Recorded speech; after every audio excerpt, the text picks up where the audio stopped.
तू छोट बड़ा है 25 से कर घुसता उम्र करते कि हम छोट भाई है यार। आए देखिए औरतिया के भाव हो गए तनी देखावत एगो चैता तनी देखावत हो बेंजो के बस तनी उठवा दी हां भैया एक जाने के मरद देखी पिए कर धरा होइल बा त पिए कर आधी रात के पी के आवत रे और किंग अपना मेहरारू से कहत ले हो बिहार में दारू बंद बा लेकिन अभियो मिलता पिए वाला खातिर कुछ हूं बंद नहीं खे मैं 12 बजे पी के आके केवारी ढटकावत रे कहत ले ए आमा जी समझाई अपन बेटा के का कहे दारू पी के आवत ले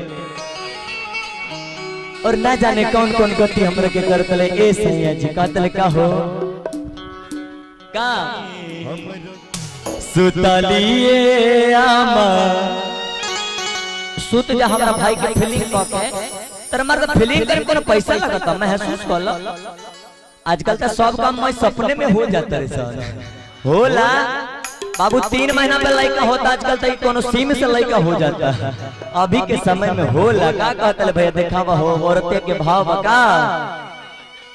कि हमरो के लगही सुतलिए आमा का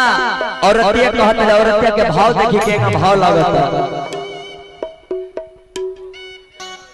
ले ला तो उठावता कि हमरो के लगही सुतलिए और का कि बेटा और पी के रोजा कर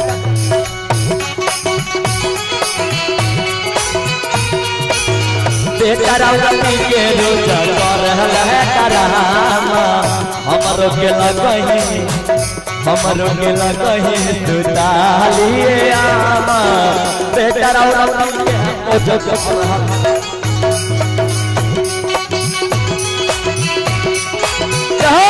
क्या बात है जोरदार ताली बजा क्या बात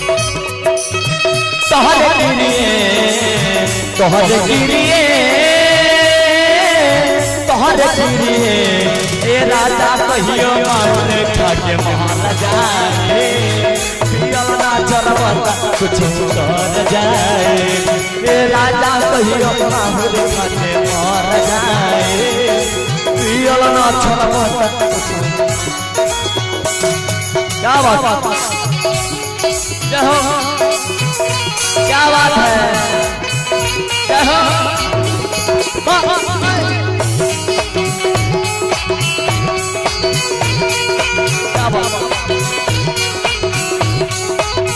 और क्या कहत लगा और क्या कहत लगा ए अम्मा जी का कही जब राउर बेटा पी लेते तब ना माइयो के नहीं खेखिन हत लगा दिए लाता इज्जत नहीं करेला लगाई के नशा में हो खेला गारे देला माए दिए लाता इज्जत नहीं करेला लगाई के नशा में हो खेला गारे देला माए के आवला बैठ जा कहले का बैठ जा बाबू बैठ जा जूम का लाइक करके हां कहले का हो पिए लाता इज्जत नहीं करेला लगाई के नशा में हो खेला गारे देला माए के का कहिया राउर बेटा के खेला का कहे चंदन भैया और पियो के पिया बाबू फट जाला जमा फूल जाला पहे जामा फट जाला जमा फूल जाला पहे जामा बेटा राउर पी के बेटा राउर पी के रोजा कर है डरा क्या बात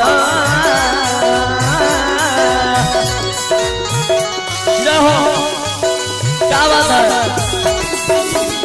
कसम से बोल दूंगे जब रात में कोई ना जागे आइयो सहियो तखर की खोल दूंगी क्या बात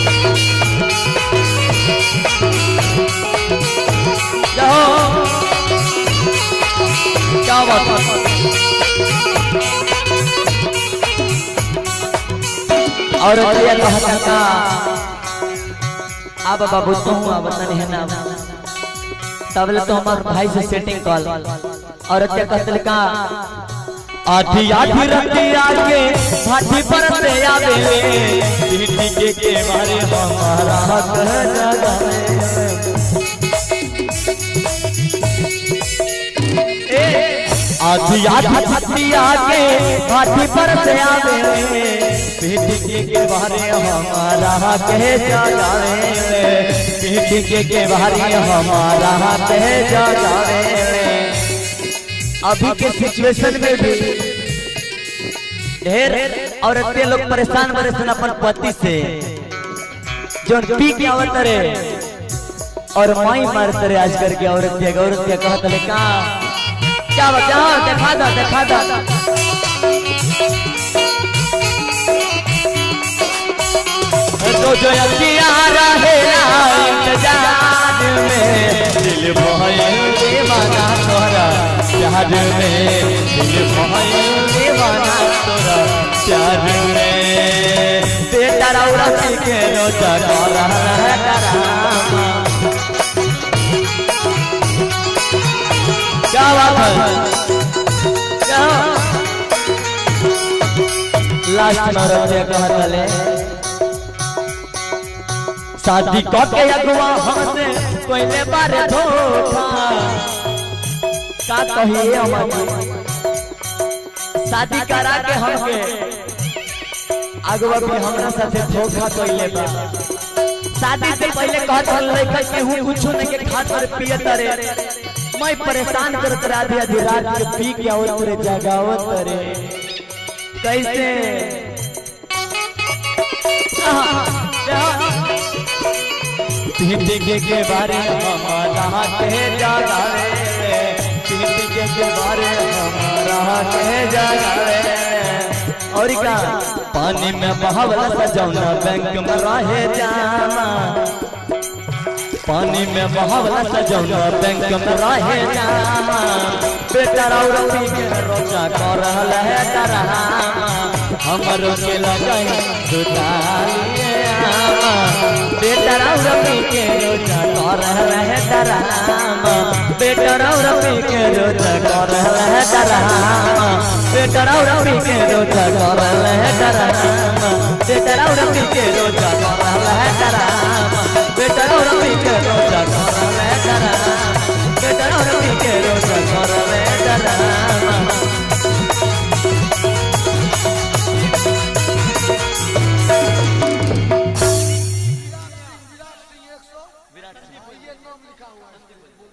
संदीप विराट सिंह आई भैया बहुत बहुत धन्यवाद। विराट सिंह की तरफ से प्यार बड़ा 101 रुपए का तोहफा पूर्णिया की तरफ से हमारे बड़े भैया की तरफ से 101 रुपए का तोहफा आशीर्वाद स्वरूप। और आप हैं हमारे टेम्पू ड्राइवर हाय हाय हाय हाय जब से टेम्पू के गाना निकलल बा मोय टेम्पू लोग वाला सबके मन पड़ गइल बा का करब बोलेरो स्कॉर्पियो चला लेकिन टेम्पू वाला साइड में होती है।